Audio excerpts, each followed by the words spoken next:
Hello दोस्तों, NIMS classes में आपका स्वागत है। आज हम लोग पढ़ेंगे some important PYQs of NLM। अगर आप चैनल पर नए हैं तो कृपया सब्सक्राइब कर दीजिए, क्योंकि इस तरह का वीडियो आगे और आने वाला है। फर्स्ट क्वेश्चन क्या है? A ball of mass 0.15 kilogram is drop from height 10 metre. मतलब 10 मीटर हाइट से 0.15 किलोग्राम का एक कोई बॉडी है, कोई बॉल है जिसको गिरा रहे हैं। Strikes the ground and rebounds the same height. मतलब जिस मतलब हाइट से आता है, 10 मीटर हाइट से आता है, तो जब स्ट्राइक करता है ग्राउंड को, जब स्ट्राइक करता है तो सेम हाइट तक क्यों ही गेन करता है, यानी कि इस जगह ही चला जाता है। फिर से जहाँ से आया था वहाँ ही चला गया, यानी कि ये एक इलास्टिक कोलिजन हो गया, क्योंकि ड्रॉप करवा रहे हैं तो इलास्टिक कोलिजन हो गया, है ना। ड्रॉप करवा रहे हैं यानी कि हम इसको शुरुआत में किसी तरह का वेलोसिटी नहीं दिए, है ना। तो अगर इस तरह से हो रहा है फिर से वापस जा रहा है तो यानी कि ये इलास्टिक कोलिजन है ना। तो इलास्टिक कोलिजन में क्या होता है ना कि जिस वेलोसिटी से यहाँ पर टकराता है, सेम वही वेलोसिटी से वो जाना चाहेगा ऊपर की ओर। जिस वेलोसिटी से ये जो बॉल को टकराएगा, जो ग्राउंड को टकराएगा, सेम उसी स्पीड से ये ऊपर की ओर जाना चाहेगा, है ना। तब करते हैं हम, निकालते हैं हाइट, निकालते हैं हाइट तो दिया हुआ, वेलोसिटी निकालते हैं। v इक्वल क्या है? √2gh होता है। √2g का वैल्यू 10 हो जाएगा, h का वैल्यू 10 हो जाएगा, यानी कि यह आ जाएगा 10√2 हो जाएगा। 10√2 हो जाएगा क्योंकि हमको दिया हुआ है ना। 10 मीटर हाइट दिया है ना, और g दिया हुआ है ना। तो इस तरह से हम वेलोसिटी निकाल लिए 10√2 मीटर पर सेकेंड। पर जो पूछा क्या, the magnitude of impulse imparted to the ball. Impulse होता क्या है एक्चुअली? इम्पल्स जानते क्या होता है? इम्पल्स जो होता है ना, आपका चेंज इन मोमेंटम ही होता है, डेल्टा p ही होता है। तो यानी कि हम इम्पल्स निकालने के लिए क्या करेंगे? p final minus p initial करेंगे। चेंज मोमेंटम तो ये होता है, p final minus p initial होता है। तो p फाइनल अगर नीचे जो आ रहा है उसको पॉजिटिव मान रहे हैं, और ऊपर जो जा रहा है उसको निगेटिव मान रहे हैं, तो कोई दिक्कत नहीं। आप जिस किसी को मानना चाहते हैं, डायरेक्शन आपका मर्जी है ना। तो हम ऊपर वाला को मान रहे हैं निगेटिव है, तो यानी कि जब फाइनल वेलोसिटी जब इधर जाए ऊपर की ओर जाएगा, तो ऊपर की ओर जा रहा है तो निगेटिव है, तो माइनस का m भी हो जाएगा, क्योंकि ऊपर जा रहा है तो निगेटिव माइनस आ जाएगा, है ना। माइनस का m भी माइनस, अब p इनिशियल क्या है, नीचे की ओर आ रहा है तो प्लस का p भी हो जाएगा, सॉरी प्लस का m भी हो जाएगा। पर यहाँ पर माइनस क्यों था? क्योंकि चेंज में माइनस ही आता है, चेंज में माइनस ही आता है, याद रखिएगा। तो हो गया m भी माइनस का m भी, ये हो जाएगा माइनस का 2m भी हो जाएगा। यहाँ तक कोई दिक्कत नहीं होगा। तो माइनस का 2 इंटू m का वैल्यू कितना है? 0.15 किलोग्राम दिले हैं, 0.15 किलोग्राम। और v का वैल्यू निकाले, अभी कितना निकाले? 10√2 निकाले, 10√2 निकाले, है ना। जब इसको करेंगे, इसको गुणा करेंगे तो क्या हो जाएगा? 0.3 हो जाएगा, है ना। और ये कितना हो जाएगा? 10√2 हो जाएगा। 0.30 है ना, तो इसको 0.3 भी लिख सकते हैं, कोई दिक्कत नहीं है। 10√2 को क्या लिख सकते हैं? 10 इंटू 1.41 लिख सकते हैं, कहा कि मल्टीप्लाई में है, तो ये क्या लिख सकते हैं? 14.1 लिख सकते हैं इसको, यानी कि माइनस का 0.3 इंटू 14.1। जब इसको कैलकुलेट करेगा ना तो यह जाएगा माइनस का 4.2 के लमसम आ जाएगा, लमसम ही रहेगा, माइनस का 4.2 आ जाएगा, है ना। तो ये CN से चला जाएगा, है ना, CN से चला जाएगा। समझ रहे ना कैसे किए? देखिए 14 42 है, और आपका एक, मैं 14 लिया हूँ, 14 लमसम के लिया हूँ, तो एक ये जो है ना 3 के बाद एक पॉइंट है, तो इसमें एक भी पॉइंट, एक में एक भी दशमलव नहीं था, क्योंकि हम 14 ले रहे हैं तो इसमें एक भी दशमलव नहीं है, इसमें एक दशमलव है, यानी कि एक दशमलव बाद आएगा, एक डिजिट बाद आएगा दशमलव, है ना, 4.2 आ जाएगा। ये सब तरीका है। पर यहाँ नेगेटिव था, यहाँ तो पॉजिटिव आंसर दे रहा है, पर यहाँ पर पूछ रहा है मैग्नीट्यूड से पूछा है, इसलिए आपका कोई डायरेक्शन नहीं लेना इसमें, है ना। कोई नेगेटिव पॉजिटिव का कोई लोचन नहीं है। मैग्नीट्यूड बोल दिया ना तो डायरेक्ट उसका वैल्यू लिखते हैं, है ना, उसका डायरेक्शन नहीं दिखते हैं उसमें का, है ना। अब आते हैं the force F acting on the particle of mass m indicated by the force time graph as shown in the figure. Change in momentum of the particle over time interval 0 से 8 सेकेंड। मतलब 0 से लेके जब 8 second जा रहा है तो change in क्या पूछ रहा है, चेंज इन मोमेंटम क्या होगा, चेंज इन मोमेंटम क्या होगा। देखिए हम जानते हैं फोर्स क्या होता है, फोर्स का फॉर्मूला जो है ना delta P upon delta T आता है। यही फार्मूला जो है ना आगे प्रूव करता है कि force equal to mass into acceleration होता है ना। तो आपको याद रखना कि rate of change of momentum is directly proportional to force applied on it. ये क्या है, न्यूटन सेकंड लॉ है ना न्यूटन सेकंड लॉ है। थर्ड लॉ क्या है, एवरी एक्शन है जो इक्वल एंड अपोजिट रिएक्शन। ये सेकंड लॉ था। तो rate of change of momentum by delta T. अब देखिए हमको पूछा क्या है, हमको पूछा है कि the change in momentum of particle over 0 से लेकर 8 सेकंड के बीच में क्या होगा, चेंज पूछा है। तो डेल्टा पी को क्या लिख सकते हैं, डेल्टा पी को क्या लिख सकते हैं, एफ इंटू डेल्टा टी लिख सकते हैं। यानी कि क्या होगा, एफ फोर्स और डेल्टा टी के बीच में जो इंटीग्रेशन करवा देंगे तो मेरा मोमेंटम आ जाएगा, है ना। इंटीग्रेशन मतलब क्या हुआ, एरिया का जोड़ है ना। अगर एफ इंटू डेल्टा टी है तो जो इसका जो मतलब वैल्यू आता है ना डेल्टा पी का, वो एरिया के बराबर ही होता है ना। एरिया ले निकाल लीजिए, आपका आंसर आ जाएगा। तो यहाँ पर देखिए ऊपर वाला पॉजिटिव होगा, नीचे वाला नेगेटिव होगा। ऊपर वाला को साइड को पॉजिटिव लेते हैं और नीचे वाला साइड को नेगेटिव लेते हैं। तो आप निकाल सकते हैं, इसका एरिया निकालिए। अब देखिए पहला का निकालता हूँ, देखिए इस जगह का, तो इसका मैं निकाल रहा हूँ। तो क्या आ जाएगा 1/2 इंटू बेस इसका कितना है 2 है, हाइट कितना है, हाइट 6 है ना। अब दूसरा का मैं छोड़ रहा हूँ, इसको निकाल रहा हूँ सभी। अभी मैं सिर्फ पॉजिटिव वाला निकाल रहा हूँ, तो इसका निकाल रहा हूँ इसका। तो क्या है बेस इंटू हाइट हो जाएगा, क्योंकि क्या है रेक्टेंगल है। तो बेस कितना है 4 है और हाइट का कितना है 3 के लमसम है, 3 हो जाएगा। अब देखिए ये 4 12 हो जाएगा और ये 2 कैंसिल हो जाएगा, 12 + 6 कितना हो जाएगा 18 हो जाएगा। यहाँ तक कोई दिक्कत नहीं होगा। 18 यानी कि पॉजिटिव वाला का एरिया कितना है 18 है। और निगेटिव वाला का देख लेते हैं, निगेटिव में कितना है बेस है 2 से 4 गया तो बेस 2 है। हाइट कितना है आपका -3 यानी कि 3 ही ले रहा हूँ, 3 × 6 ये निगेटिव लाया है। अब देखिए पॉजिटिव माइनस निगेटिव कर दीजिए, है ना, तभी तो एरिया आएगा आपका, तभी तो उसका मतलब मोमेंटम आएगा। क्योंकि मोमेंटम जो होता है ना वो आपका वेक्टर क्वांटिटी होता है, इसलिए पॉजिटिव निगेटिव इसमें देखना पड़ता है आपको, है ना, डायरेक्शन देखना पड़ता है। तो ऊपर वाला का पॉजिटिव लेते हैं, नीचे वाला निगेटिव लेते हैं। ऊपर 18 आया और नीचे कितना 6 आया, तो मोमेंटम कितना आएगा 18 - 6 कितना आ जाएगा 12 आ जाएगा, ठीक है ना। कोई दिक्कत नहीं होगा, अगर कोई दिक्कत होगा तो कमेंट में दीजिएगा, हम बताएंगे आपको। अब आता है अगला, a body of mass 3 kg hits the ball at angle 60 degree, मतलब 60 डिग्री पर हिट करा। देखिए बॉल से 60 डिग्री बना रहा है, बॉल से आपका 60 डिग्री बना रहा है एंड रिटर्न है सेम एंगल, और सेम एंगल से रिटर्न भी हो रहा है। यानी कि ये भी क्या है, इलास्टिक कोलिजन है। अगर इस तरह से बोले ना तो इलास्टिक कोलिजन ही होता है, पर आपको अभी पढ़ना नहीं है और मैं इलास्टिक कोलिजन से बताने भी नहीं जा रहा हूँ, ये सिंपली बन जाएगा आपका। The impact time was 0.2 second, मतलब ये जो टाइमिंग जो टकराया था तो कितने सेकंड के लिए टकराया था, 0.2 सेकंड के लिए टकराया था, 0.2 सेकंड के लिए टकराया था। The force exerted on the ball is, force कितना एक्सर्ट किया, देखिए फोर्स का हम अभी फॉर्मूला जानते हैं कि delta P upon delta T होता है। Rate of change of momentum, है ना, rate of change of momentum delta P upon delta T बोलिए, है ना। तो टाइम तो हमको पता है, अब फोर्स हमको निकालना है।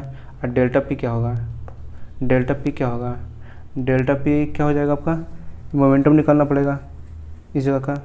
देखिए इस जगह इसका एक कंपोनेंट एक इस तरह से आएगा, इसका देखिए, इसका बोल रहा हूँ, इसका कंपोनेंट देखिए, इसका कंपोनेंट जो है ना एक इस तरह से आएगा और एक इस तरह से आएगा, दिख रहा है ना आपको। इसका एक कंपोनेंट एक इस तरह से आएगा, एक इस तरह से आएगा और एक इस तरह से आएगा। तो ये अगर इसका मैं मानता हूँ इसका मोमेंटम पी था, तो ये कितना हो जाएगा पी कोस 60 डिग्री हो जाएगा, और ये क्या हो जाएगा पी साइन 60 डिग्री हो जाएगा। यहाँ तो कोई दिक्कत नहीं होगा। ये जो हॉरिजॉन्टल है पी हॉरिजॉन्टल, ये जो आएगा पी हॉरिजॉन्टल हो जाएगा, पी हॉरिजॉन्टल का पी को 60 डिग्री है, अब पी वर्टिकल है, ये पी वर्टिकल है, इसका ये हो जाएगा, कोई दिक्कत नहीं होगा। देखिए अभी देखिए ये दीवार की तरफ आ रहा है, तो मान के चलते हैं इसको, ये जो है पॉजिटिव है, ये वाला जो है वर्टिकल जो आया है ये दीवार की तरफ है तो इसको पॉजिटिव ले रहे हैं, है ना। और जो दीवार से दूर जाएगा तो उसको क्या लेंगे, निगेटिव ले रहे हैं। तो दीवार से दूर इसमें जा रहा है, देखिए ये एक का इसका कंपोनेंट एक ये हो जाएगा, इसका कंपोनेंट एक ये हो जाएगा और ये हो जाएगा। तो फिर से वही कहानी, इसका हो जाएगा P, क्योंकि ये P था तो क्या हो जाएगा P cos 60 डिग्री हो जाएगा, और एक हो जाएगा P sin 60 डिग्री हो जाएगा, है ना। अब देखिए ये जो हॉरिजॉन्टल जो डायरेक्शन है ना, हॉरिजॉन्टल डायरेक्शन में कोई फोर्स लग नहीं रहा है, कोई फोर्स नहीं लग रहा है, कोई फोर्स नहीं लग रहा है, हॉरिजॉन्टल में कोई फोर्स नहीं लग रहा है ना। तो इससे क्या हो रहा है ना कि इसमें जो है ना चेंज आ ही नहीं रहा है, चेंज नहीं आ रहा है, क्योंकि इसमें भी हॉरिजॉन्टल में P cos 60 डिग्री था, इसमें भी P cos 60 डिग्री है, तो चेंज तो आया ही नहीं। तो इसमें जो होगा डेल्टा P हो जाएगा 0 हो जाएगा, क्योंकि P cos 60 डिग्री माइनस का P cos 60 डिग्री हो जाएगा, 60 डिग्री हो जाएगा, तो ये 0 हो जाएगा, क्योंकि दोनों का वैल्यू सेम है ना, क्योंकि इसका वैल्यू सेम है, दोनों का वैल्यू सेम है। पर ये वर्टिकल वाला में दिक्कत करेगा, वर्टिकल वाला हमको सोचना पड़ेगा कि वर्टिकल में क्या है कि दीवार की तरफ जा रहा है, तो क्या हो जाएगा P क्या आया था, P sin 60 डिग्री आया था, और उसमें क्या था ये अपोजिट डायरेक्शन में जा रहा है। पर हॉरिजॉन्टल में क्या था कि भी इधर जा रहा है और ये भी इधर ही जा रहा है, तो चेंज तो 0 ना आ जाएगा, P final minus P initial 0 ना आ जाएगा। पर इसमें देखिए P sin 60 डिग्री फाइनल का हो जाएगा, सॉरी मतलब दीवार की तरफ बढ़ा रहा था तब इनिशियल हो गया, और जब फाइनल में क्या है माइनस का P sin 60 डिग्री, है ना, ये फाइनल का हो जाएगा। तो निकालिए अब इसका, निकालिए डेल्टा P निकालिए, तो माइनस का P sin 60 degree final minus का, क्योंकि चेंज क्या होता है माइनस होता है, और इनिशियल कितना था P sin 60 डिग्री था, यानी क्या हो जाएगा ये तो ऐसे ही है, तो ये कितना हो जाएगा माइनस का 2P sin 60 डिग्री हो जाएगा। यहाँ तक कोई दिक्कत नहीं होगा। तो माइनस का 2 और P का वैल्यू पता है आपको, P का वैल्यू क्या है, mass into velocity, mass into velocity 3 है, मास इतना दिया हुआ 3, अब वेलोसिटी आपको दिया हुआ है, नहीं दिया हुआ है, द इम्पैक्ट वाज 0.2 सेकेंड, नहीं दिया हुआ आपको, वेलोसिटी नहीं दिया हुआ है। अब फोर्स पूछा हमसे, ये कैसे होगा,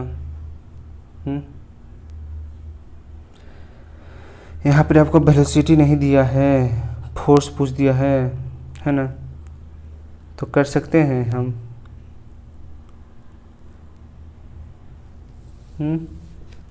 देखिए इसको प्रयास करते हैं, 2P हो जाएगा sin 60 वैल्यू कितना हो जाएगा √3/2 हो जाएगा, ये ऐसे कैंसिल हो जाएगा, यानी कि जो चेंज मोमेंटम कितना आएगा P √3 आएगा, यहाँ तो कोई दिक्कत नहीं होगा। डेल्टा P का वैल्यू अब जानते हैं कि फोर्स क्या होता है, delta P upon delta T होता है ना। फोर्स का वैल्यू हमको निकालना है, तो F into delta T equal to क्या हो जाएगा, चेंज मोमेंटम हो जाएगा, और यही इम्पल्स हमको निकालना भी था, नहीं सिर्फ फोर्स निकालना था, पर हमको चेंज वेलोसिटी तो पता ही नहीं है, तो कैसे निकाल सकते, नहीं निकाल सकते इसमें। अच्छा 10 मीटर पर सेकंड इस जगह दिया हुआ है, देखिए वेलोसिटी 10 मीटर पर सेकंड इसे दिया हुआ है, तो और क्या हट ऐसा जगह देता ना क्वेश्चन में, ये प्रीवियस क्वेश्चन देखिए किसी जगह कहाँ दिया है, 10 मीटर पर सेकंड इस जगह दिया हुआ है, तब सोच रहे कहाँ है। तो इस जगह पुट करते हैं, क्या आया था मेरा P √3 आया था ना, डेड चेंज मोमेंटम कितना था P √3 आया था, P √3 आया था, और P को क्या वैल्यू होता है, मास इंटू वेलोसिटी होता है ना, √3 इंटू मास वैल्यू कितना था, मास वैल्यू कितना था 3 kg, इंटू वेलोसिटी का वैल्यू कितना है, वेलोसिटी वैल्यू 10 है, ये 10 हो जाएगा, यानी कि 30√3 हो जाएगा आपका चेंज मोमेंटम आ जाएगा 30√3। तो फोर्स क्या हो जाएगा 30√3 बटा 0.2 हो जाएगा, ऊपर जाएगा 10 हो जाएगा, और ये 5 दोनों कैंसिल हो जाएगा, यानी कि 150√3 आंसर जाएगा। देखिए 150√3 का आंसर है, ये आंसर जा रहा है। हाँ मतलब इसको क्वेश्चन में देना चाहिए था, गलत जगह दे दिया वो डायग्राम में, मतलब थोड़ा सा लिखना चाहिए था क्वेश्चन में अच्छा से। ये force of 6 Newton act on a body at rest पर है, 6 न्यूटन का फोर्स लग रहा है, कोई बॉडी जो है रेस्ट पर है ना, एंड मास ऑफ 1 किलोग्राम है ना। मास कितना है 1 किलोग्राम है।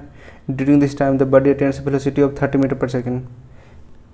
तो जब उसको ऊपर फोर्स लग रहा था ना 6 न्यूटन, है ना, तो 0 से रेस्ट से वो 30 मीटर पर सेकेंड अटेंड कर लेता है। The time for which the force कितना लगा है, कितना टाइम के लिए लगा है, तो हम जानते हैं क्या होता है, फोर्स होता है मास इंटू एक्सेलरेशन होता है। तो हम इसे क्या करें, एक्सेलरेशन निकाल रहे हैं। तो एक्सेलरेशन क्या हो जाएगा, फोर्स का वैल्यू 6 हो जाएगा और मास का वैल्यू कितना है 1 है, यानी कि acceleration 6 metre per second square है। हम जानते हैं कि v माइनस का u बाई टी इसका क्या होता है, एक्सेलरेशन होता है।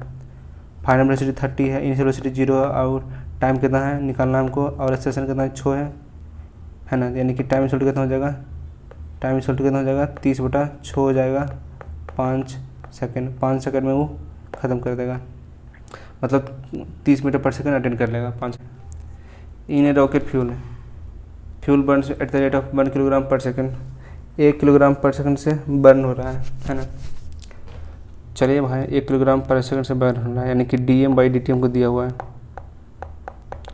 1 kg पर सेकेंड, dm/dt दिया हुआ है, यहाँ तक कोई दिक्कत ना होगा। This fuel is ejected from the rocket with velocity of 60 kilometre पर सेकेंड। ये जो फ्यूल निकल रहा है वो कितना वेलोसिटी निकल रहा है, 60 किलोमीटर, मतलब 60 इंटू मीटर पर सेकेंड से निकल रहा है, ये इसका वेलोसिटी हो गया। जब ये रॉकेटवा था, रॉकेटवा जब उड़ा ऐसे उड़ा तो इसका वेलोसिटी कितना था, मतलब ये जो निकला, जो फ्यूल निकला था कितना स्पीड से निकला था, ये स्पीड से निकला था। और कितना फ्यूल निकल रहा था कितना सेकंड में, तो 1 kg खर्चा हो रहा था 1 सेकंड में। यहाँ तक कोई दिक्कत ना होगा समझने में। आप बोल रहा है कि exact force, this exact force on the rocket is equal to, है ना। तो ये कितना फोर्स कितना होगा ये बोल रहा है, इस जो निकल रहा है तो फोर्स कितना जनरेट कर रहा है रॉकेट के ऊपर। अब जाहिर सी बात है निकलेगा तो ऊपर की ओर फोर्स तो जनरेट करेगा ना, है ना। तो फोर्स क्या होता है, फोर्स अभी बताए थे कि चेंज इन मोमेंटम होता है, डेल्टा पी होता है, यानी कि delta m into delta v बटा टी होता है ना। यहाँ डेल्टा m अपन डेल्टा टी दिया हुआ है, यहाँ पर एग्जैक्ट वेलोसिटी भी दिया हुआ है। क्योंकि आप जो फोर्स का वैल्यू है ना एम भी अपॉन टी भी लिख सकते हैं, कोई दिक्कत वाली बात नहीं है ना। एम भी अपॉन टी भी लिख सकते हैं, और या एफ का value delta M into V upon T भी लिख सकते हैं, है ना। यानी कि D M delta M by delta T लिख सकते हैं, या एफ का वैल्यू आप M into delta V upon delta T भी लिख सकते हैं, है ना। यहाँ कोई दिक्कत नहीं है ना। तो आपको देखना पड़ेगा कहाँ कैसे लगाएं। यहाँ पे dm/dt दिया हुआ है, देखिए मास पर सेकंड, तो dm/dt दिया हुआ कितना दे रहे हैं, 1 दे रहे हैं 1 किलोग्राम पर सेकंड, है ऐसा यूनिट में ही ले रहे हैं।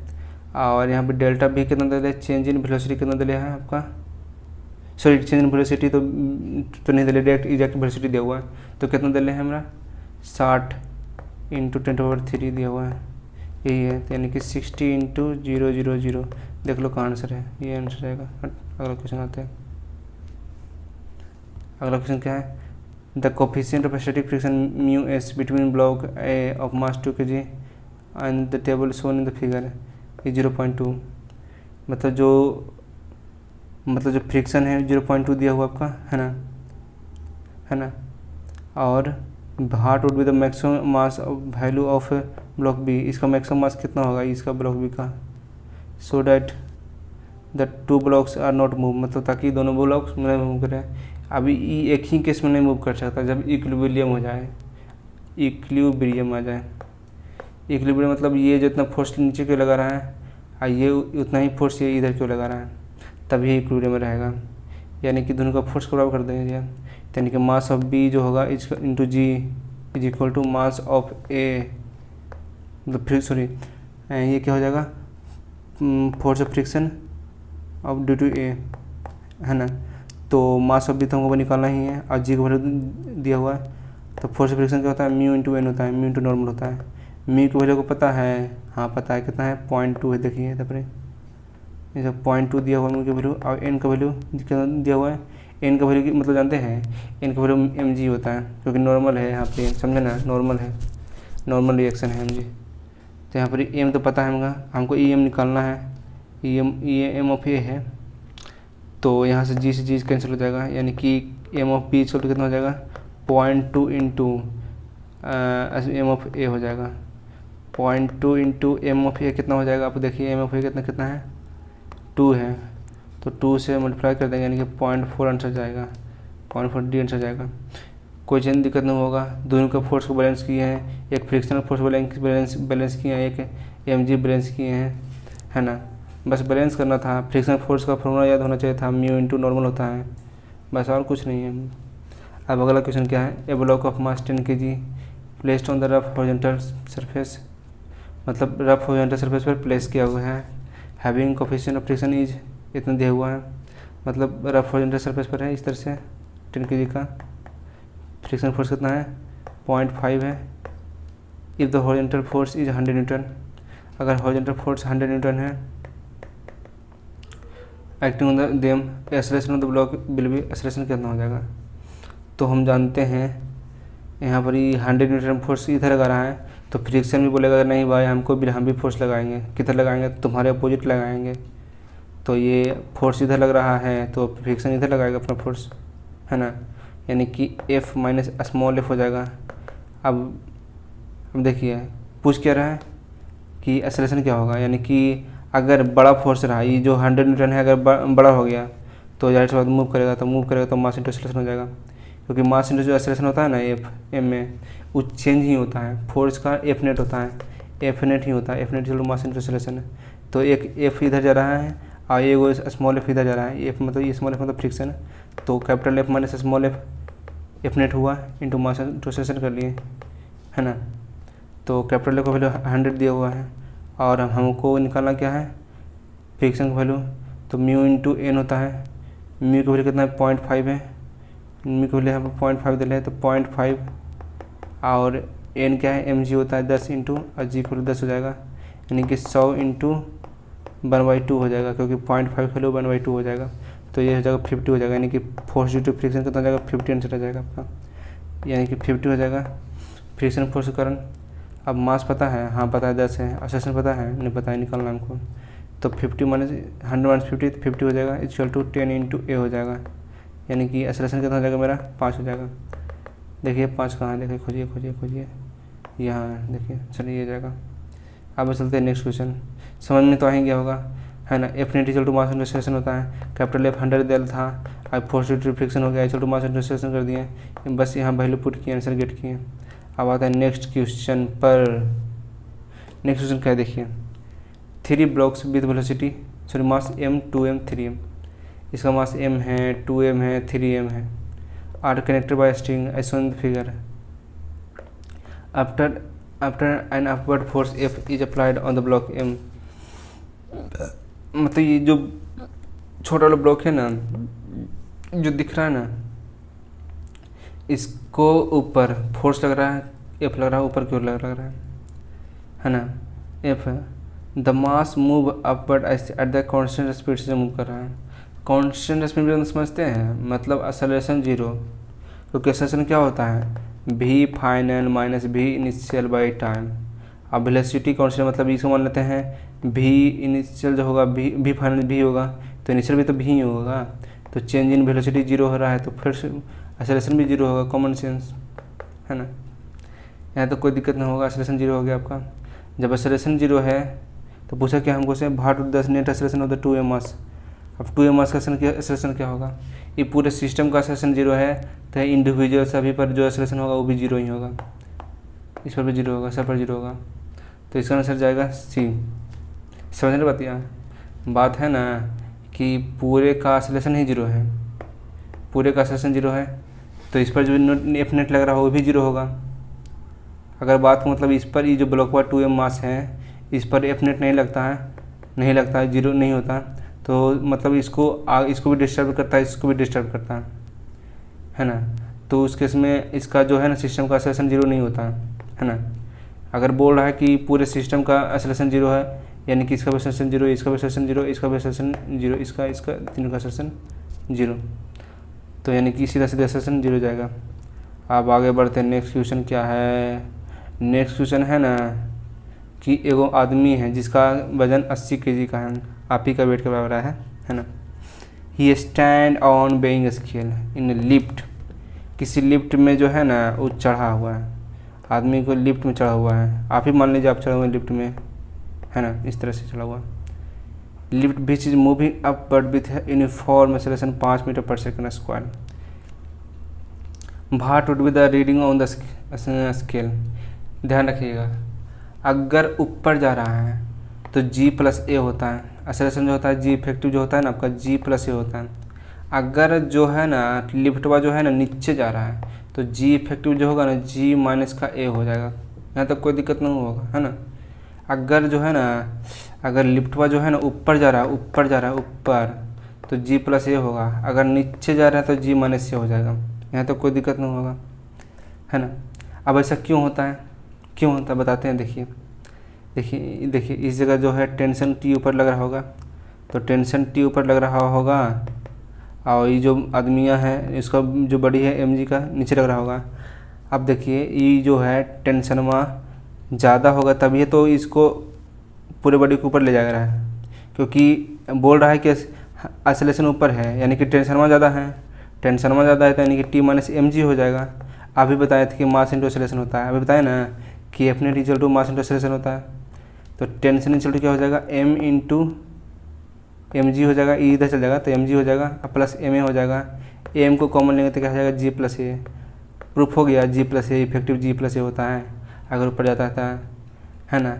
तो जो टेंशन होगा ना वही बेइंग स्केल का रीडिंग भी होगा, ठीक ना, क्योंकि जो टेंशन क्रिएट होगा लिफ्ट में वही बेइंग स्केल का रीडिंग भी होगा। पर यहाँ पर सिर्फ और सिर्फ इसको कंसिडर किया है, इसका मास है तो इसके मास के कारण रीडिंग कितना आएगा, इसके मास के कारण। तो इसका मास पता है हमको, हाँ पता है 80 kg का है, आप ही के वेट के बराबर। और इसका मास पता चल गया, अब हमको क्या पता करना है, मास 80 पता चल ही गया, और जी का वैल्यू पता है ये है, और ए का वैल्यू दे ही दिया है कि कितना है 5 मीटर पर सेकंड स्क्वायर दिया हुआ है। तो 10 + 5 हो जाएगा यानी कि 15 हो जाएगा, 15 × 80, 15 × 120 से 1 0 है बचा हुआ तो 1200 का लमसम में आ जाएगा आंसर, 1200 न्यूटन। ख़त्म कहानी, समझे ना। ये G+A याद रखेगा, इसे याद रखेगा G-A, है ना। अगर लिफ्ट हुआ ऊपर जाए ना तो टेंशन क्या हो जाएगा m × G+A हो जाएगा, ऊपर जा रहा है तो जब बढ़ जाएगा, है ना, और नीचे जा रहा है तो m × G-A हो जाएगा। नहीं तो प्रूफ करके देख लीजिएगा, ज़्यादा देर नहीं लगता ना, तो कंसेप्ट बनाइए।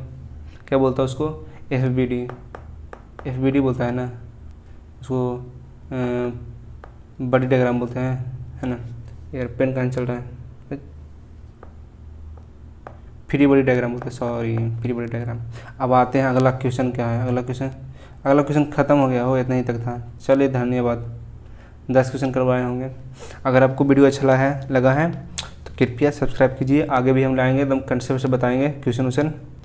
तो ठीक है, धन्यवाद, बेस्ट ऑफ लक, तैयारी करते रहिए और नीट में